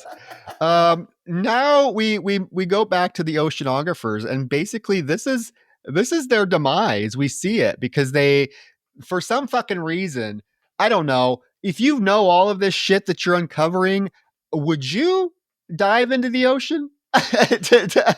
But they both do. They're like, oh, we got to go explore. No, you're pulling fish out of this bay that have these larvae and isopods attached to them. The last thing I would do, Roger, is get into this water. But they do, and they're pleasant about it. They dive down into the ocean, and literally seconds later, they they swim into a school of these isopods and are devoured. It's quick. Like I feel the same way. I guess I assume that they think that these things are still primarily like within fish. I don't think they know how big these things have truly gotten at this point. And so now what they're encountering is now an enhanced variation of even what they've been studying, because it sounds like these things are growing really fast due to the radiation and everything else that's factored into this. But yeah, it's fast. You're right, they're so like they're so like casual. They suit up, they jump in, and within seconds there's a blur of sand and mud in the water, and these people are dead. And it's kind of abrupt. I wish I saw a little more of the devouring. You do see a moment of where they see like crabs being eaten, and it looks pretty gross. But I was really hoping to see this woman, that French woman, like, oh no, oh, being torn apart, something like that, you know? Yeah, and Donna acknowledged, because she's still narrating, bless her heart, Donna's still narrating this whole thing, and she acknowledges like this footage was retrieved. This is from their cams when they were found. This footage was there, and why it was never revealed or released, she's like, I don't know. And again, it goes back to the whole like cover up and how long authorities and the CDC knew about this and just basically ignored it. We go back to the night of the 4th of July. It's nighttime now. Night has fallen. Donna and her cameraman are still recording, and they're near the downtown Main Street boardwalk now. And it's real eerie because now you hear music playing from like a bar or something, and you still hear all that moaning. And she notices like blood dripping from the roof, and she goes to investigate, and literally just blood spills onto her face. And we look up, and there's this dead woman just hanging over the roof of the bar. I don't know how she got up on the roof. She must have ran up there for safety. I don't know. But Donna is now covered in blood. It's kind of absurd that this random everyday gal is just hanging off this roof. I would have liked to have somehow had it explained in previous camera footage or something of her. Yeah, like people being overrun by isopods and she went up there for safety. Something like that. It's a cool moment. I do love how empty the city is at this point moving forward. There is like it's like a Silent Hill quality to this town that makes it really creepy. But I'm curious, Donna gets blood all up in her face. And next, Donna's going to go and start washing her face off in the fountain. If cameraman died, how Donna avoid contracting isopods? Yeah, that's the thing is, yeah, Donna washes her face off in this fountain. I also wonder how Stephanie and that baby survived, because I know it just seems, yeah, there's some loose rules into who gets, isopods deposited in their body here. So Dr. Abrams is asking the CDC director, what should I do? I'm overwhelmed. I've treated 350 patients. I just had to amputate legs. I'm amputating body parts. What do I do? And the CDC guy's like, you and your staff just need to leave the hospital. You guys need to get out of there. And the doctor is, well, my staff left 20 minutes ago. I'm here by myself. And he's, well, that is probably a good idea that they left. And you need to get out too, because honestly, it's a miracle that you're not infected.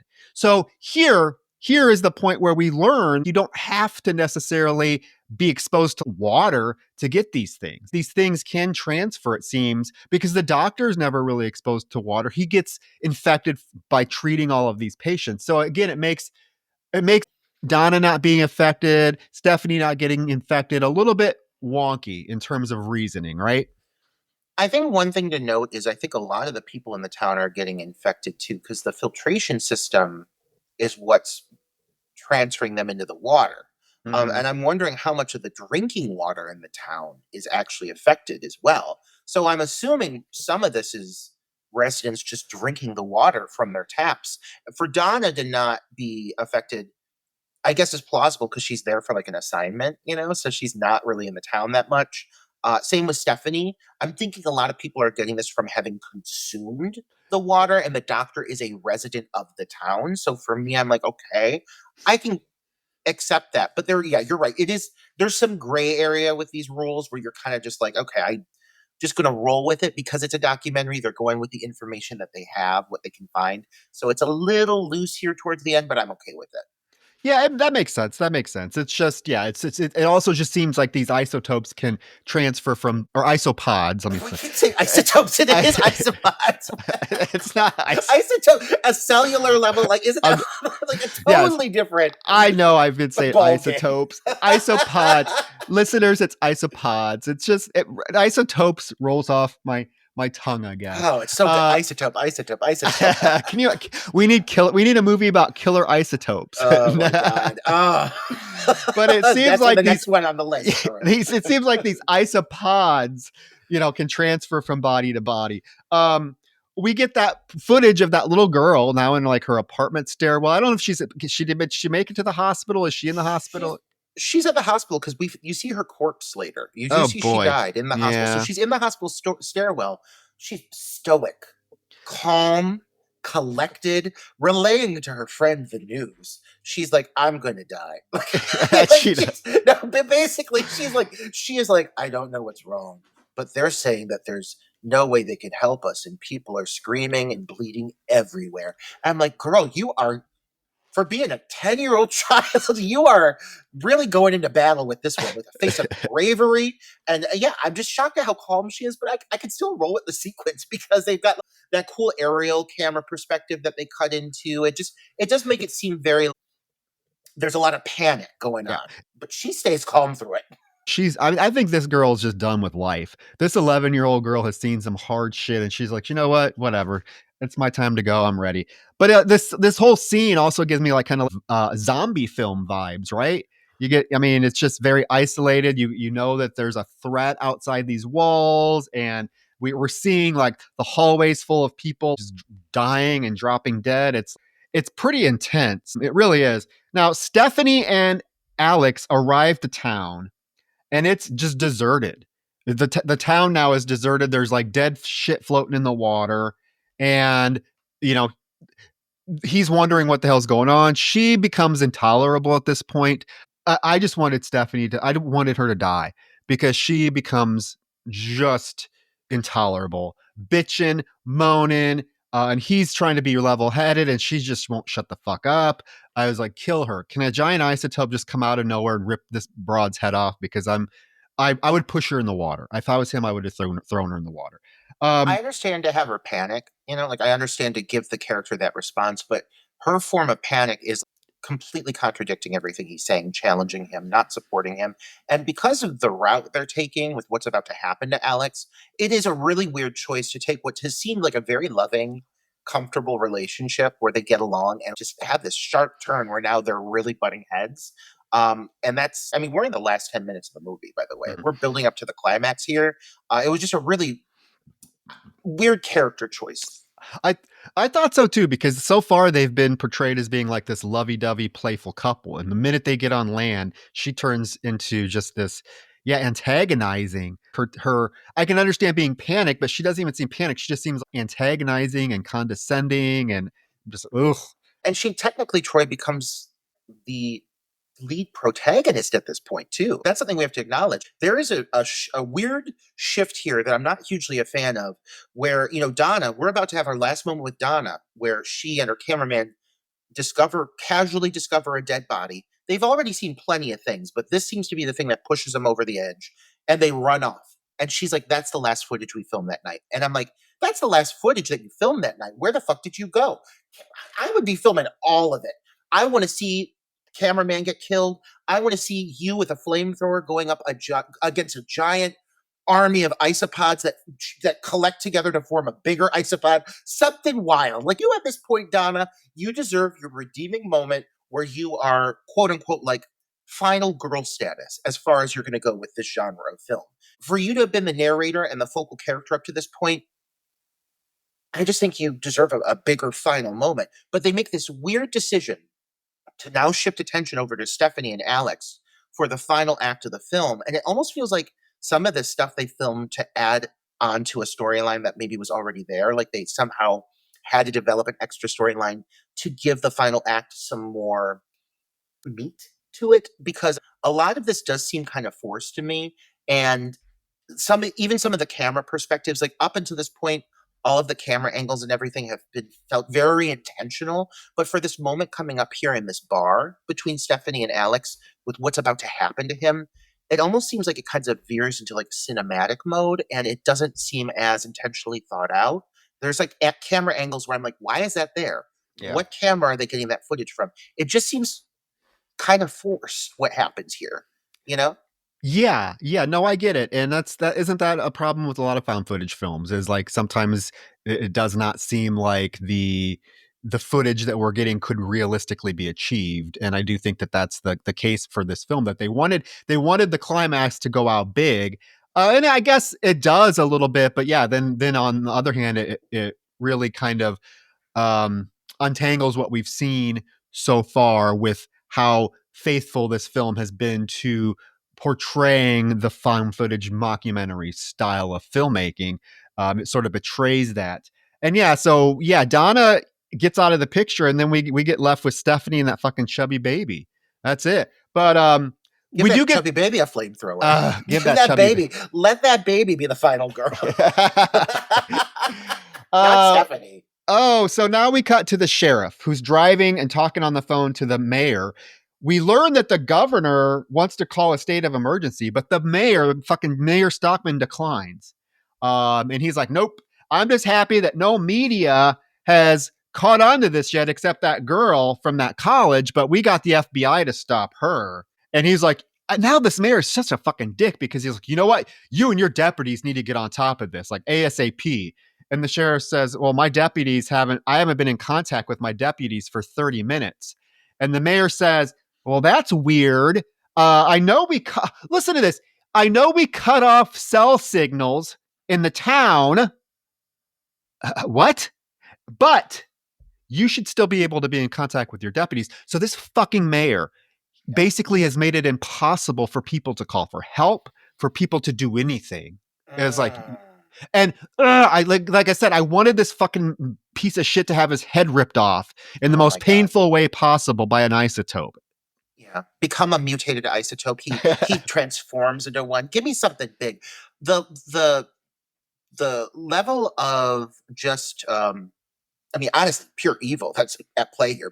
But the manipulation that he has over the situation, there's a lot of great detail. When you listen to this dialogue, it's just banter between the sheriff and the mayor, but you're starting to realize just how dastardly this guy is. And it's really well written. It's very, very natural. There's a lot of great footage intercut of them driving through the town with all these just bodies now scattered in the streets. And they're everywhere up against trees. And it gives this, again, this really haunting visual. At least that as you're building up to the climax, you are feeling like you're raising the stakes. This is big scale. What's happening in this town now? I mean, hundreds of people are dead everywhere. Yeah. Again, I think I said isotope again. I keep saying isotope. Listeners, just Listeners, you're going to hear like a digital voice every once in a while, or you'll just hear isopods. And if that's where our dialogue has been replaced, where we have said isotopes, because it's going to be all over this motherfucking episode. Just know it. I'm not even going to correct it, because that'd be too much. You know what we mean. Yes. So we do. I mean, we get the scene where Donna's washing her face in the fountain, and this is the last we see of Donna, because they find that body laying on the ground, and when they go over to it, its eyes like start to blink, and this face is like mutilated, like its face has been chewed off by these isopods, and but you see this person is still alive because his eyes are like blinking, and this is when she screams, runs off, and she tells us that's the last thing I recorded. We got out of my cameraman died a few minutes later, and that's it. It is a creepy moment. Like, this person is still alive. We're going to use the term louse, by the way, moving forward. That is a scientific term for the tongue-eating creatures. Specifically, they're also called louses. So to prevent any confusion, I am now going to say louse. Just know Louse. it's the same thing All right, to yes. prevent this issue from happening. But yes, it's a cool visual. This corpse, I mentioned this a little earlier. This moment happening being a kind of a letdown because I really think that this was prime territory to push it a little bit further with Donna, to have had her narrate this whole thing up until this point, and she really, this is the end. She has a couple voiceover moments after this, but she is no longer nearly as prominent as she has been the entire length of the film, and I just feel she really needed a bigger closure, a moment of completion for her, other than her just running off Blair Witch style into the night. Yeah. Oh, I agree.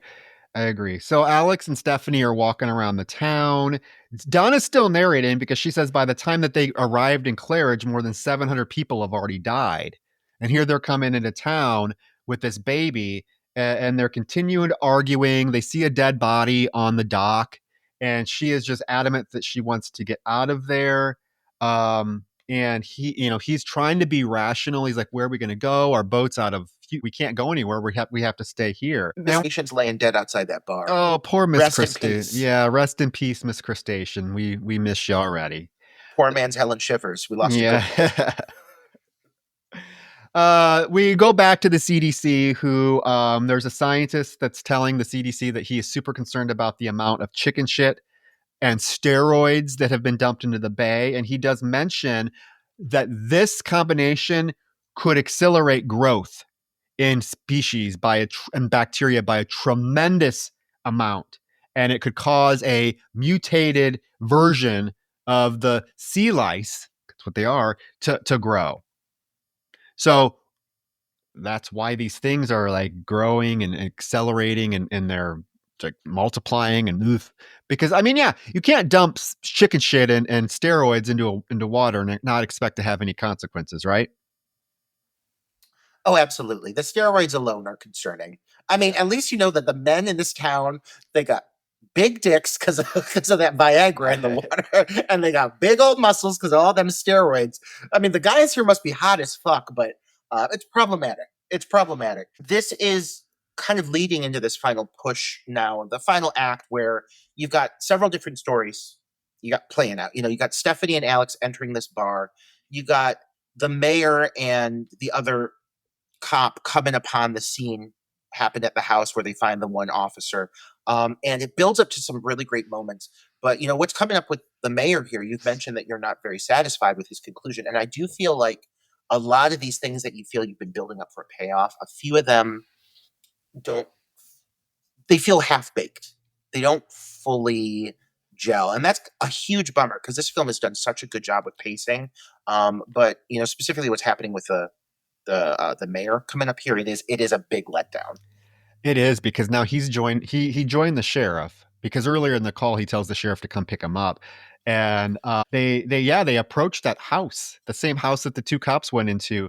And when they get there, they see that the one officer gets out of the car, like he's there, the officer Jim, and he has his gun out, and he's just mumbling and stumbling. And the sheriff gets out of the car and tells him, put the gun away. What happened? Get in the car. I'm going to take you to safety. And he's like, no, get out of here. Get out of here. And the sheriff's like, no, calm down. And the deputy's like, you don't have to die this way, sir. I don't want you to die this way. And then shoots the sheriff, and then proceeds to put the gun to his head and shoot himself. And this looks pretty fucking realistic. I think one of the more realistic head shots I've seen in a long time. And the mayor is just in the cop car watching this unfold, mouth agape, like, what the fuck's going on? Yeah, it's one long sequence, but it's really effective, and it is a little weird that the officer is so effective that he just shoots his superior here, the sheriff.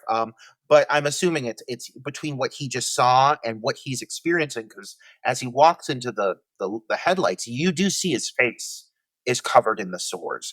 And so clearly he's experienced something really traumatizing. Again, I do think having seen the perspective of what he saw would make his rationale here of killing the sheriff and himself feel a little more understandable, relatable, I guess, because it does seem a bit abrupt, but it does make for a great sequence here.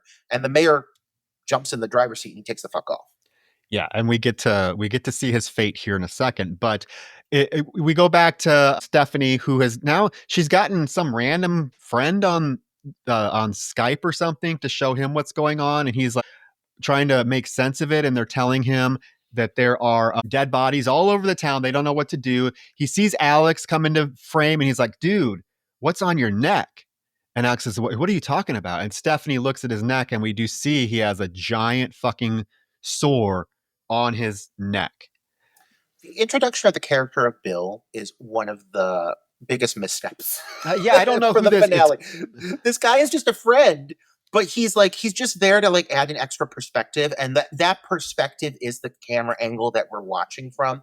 But what it makes for is a very awkward character introduction of a guy that we know nothing about, who occasionally we cut over to seeing responses, like reactions of him covering his face, like, oh goodness, but he can't do anything. It really feels like they hired some actor and they were just like, all right, give us this reaction, give us this reaction. But it feels like the guy is so disconnected from actually what's happening that it does kind of take away from the moment for me. Like, I wish that they would have found another way to do this. Yeah, it's real weird. Why would you just Skype a random friend? Try to find somebody that could actually help you.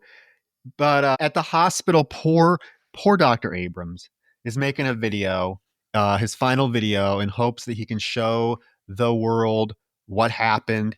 He's like, nobody has helped me. He's walking through the hospital. I mean, literally everyone is dead.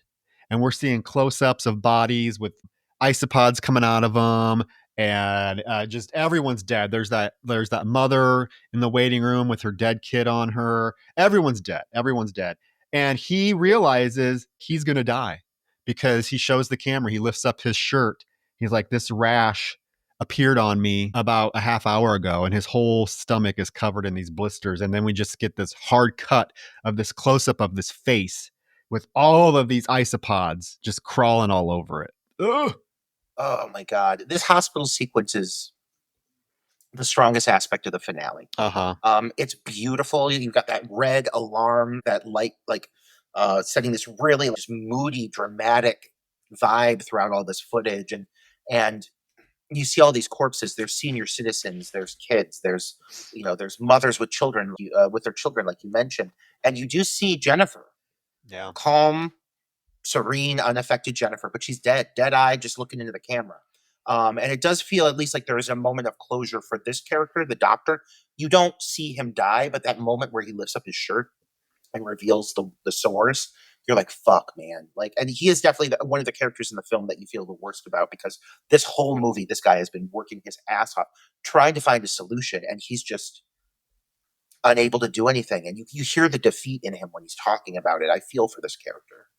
Yeah, it's real sad. So we go back to the bar with Alex and Stephanie, and he is in just pain, writhing, and he's screaming about he can feel something crawling in his stomach, and he's telling her how much it hurts. And he's like, I can't handle this. So he grabs a fireplace poker and begs her to kill him, to end his life. And she is like, what the hell are you talking? She's freaking out that Bill is watching, mouth agape, hands covering his face. He doesn't know what to do. And then Alex just vomits gallons of blood. Just, bleh, and we've seen that before.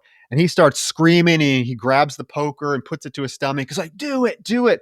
And then all of a sudden we see the fucking isopod like start emerging from his neck, come out of his neck. And he's like screaming. I don't know. I'm assuming Stephanie did stab him when she saw that, but we hear Donna's voice tell us that he died at 1:46 a.m. And that the isopod larvae were able to grow into a full-size parasite, because she says he got the larva inside him when he went into the water, which was 8 hours ago. Because remember, Stephanie pushes him into the bay. That was 8 hours ago. She's like, the larva was able to grow into a full-size parasite within 8 hours and kill him. Great effect. aspects of it are executed really well. It does feel so abrupt when he's just like, kill me, kill me. Like, I wish we could have seen a little more of the progression for Alex being overrun with these fucking larvae. The payoff, though, is great. The shot is great. But this is where things do start to feel a little disjointed. You know, as she takes off to the streets here, it just feels like certain moments are not getting enough attention. That I would like to have seen a little bit more of what's going on with those characters. This last final push feels a bit rushed. It does. I mean, the film ends abruptly. Like I said, I'm not a fan of how the film ends, but because Stephanie, we see her leaving, she gets into a cop car.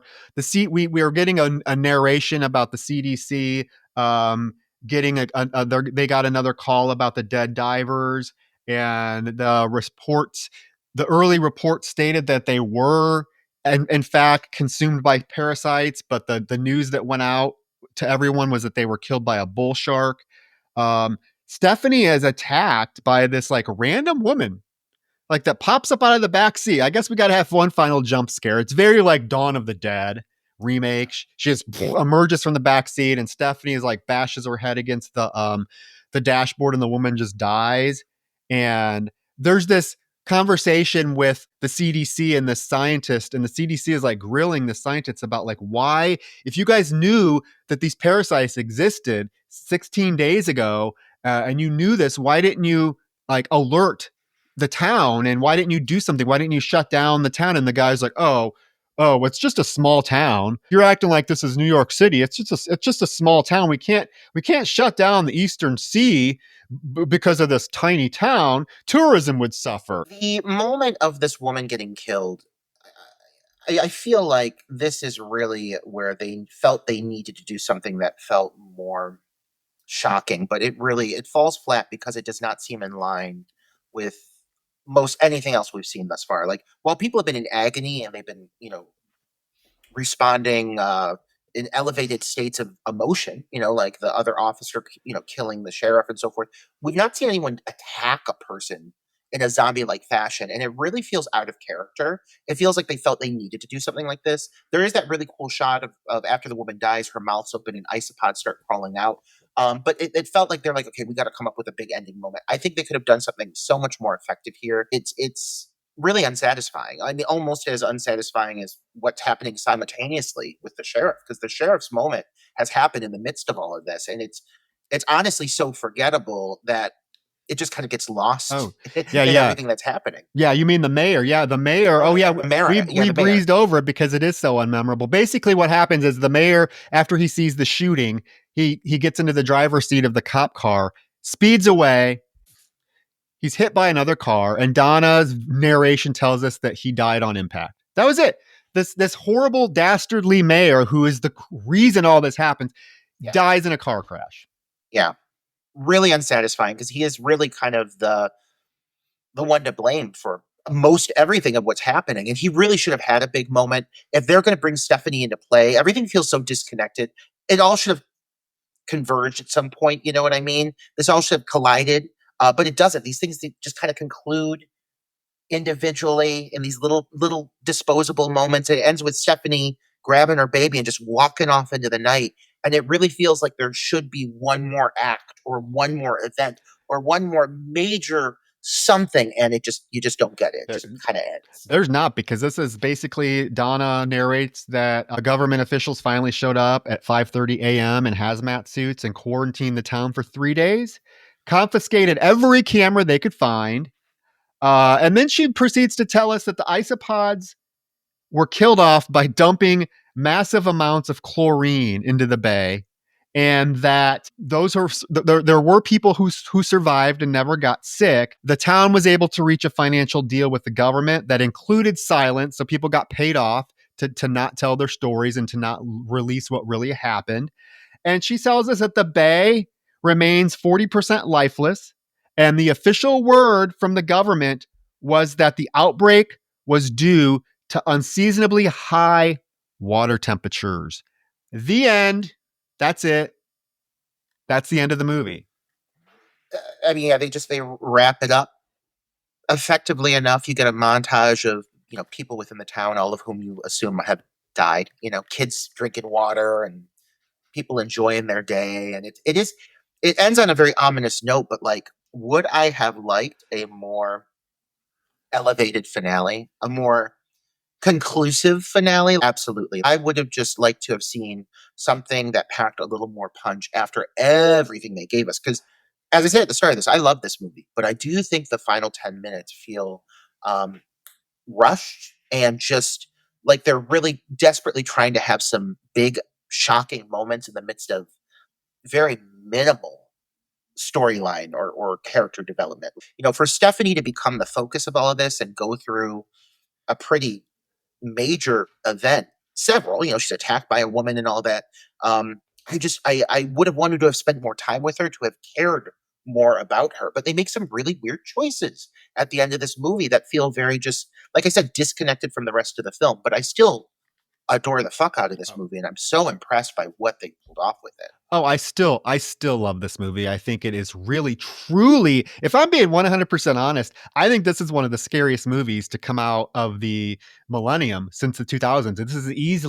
This is a truly scary movie because I think this is plausible. I mean, and the issues that this film touches on are still problems today that aren't addressed, uh, you know? Um, but yeah, I'm not a fan of just being told, oh, well, the isotopes were killed by dumping chlorine into the bay. I think that's a really weak cop out ending. I would have liked to have seen something a little bit grander, a little bit bigger. Like, how did you just, oh, that's the conclusion. You just had to dump bleach into the bay to kill these things off. Okay. But despite the ending not being up to par with the rest of the film, this truly is a gem, an underseen gem, and truly is one of the scariest films, like I said, to come out of the 2000s and beyond. And the found footage genre. Yes. It really is, because it's tackling something that feels, like I said, plausible. Yeah. Like somehow this could happen or something similar. And it feels very relevant today as we see a lot of cover up Oh my unfolding God. within our Yep. government, so forth and so on. So yeah, great choice for the summer, Troy. Thank you. Yeah, I'm glad we got to chat about this film. I'm so happy because I loved this film from the first time I saw it. So being able to talk about it with you and our faithful listeners, guys, if you've seen The Bay, let us know your thoughts on this film. And with that said, Roger, real quick before we go, speaking of picks, you got to reveal what your pick is. We've been talking about killing babies and killing kids for several reviews now, and I think we just dive in, Troy. I think we do one that's a little shocking and that will really, really, I think, test us. So we're going to cover the 1989 movie Beware Children at Play. Oh, yes! Oh my God, that is going to be a conversation to fucking end all conversations, Roger. Oh my God. Yes, okay. Listeners, you are going to have to tune in next week. This is our flavor. Oh my God. This is right up our alley. I want to record right now. Let's just go. Okay, Oh I'm my ready. God. I'm ready. I got it ready. I don't even need to watch it. Like, let's just jump in. But yeah, guys, this is, we did something kind of dry. I mean, The Bay is great, but it's dry. The next one is going to be, it's going to be a riot. So buckle up, get ready. If you like seeing kids meet their demise, this will be the one for you. Oh, God, I can't wait, guys. Okay. Again, thank you for tuning in each week, and let us know your thoughts on The Bay, and be prepared for next week. Oh my God. Good night. And see you at Houston Horror, by the way. Oh yeah. Let's just remind you about that. We'll talk about the next episode, but 2 it's weeks. coming up. 2 weeks. Yeah. We're going to be 2 weeks from today. We will be conjoined at the Houston Horror Film Festival and bring some exclusive footage for you that might just be uploaded to our Patreon as well. So you want to subscribe. With that, guys, good night. Good night.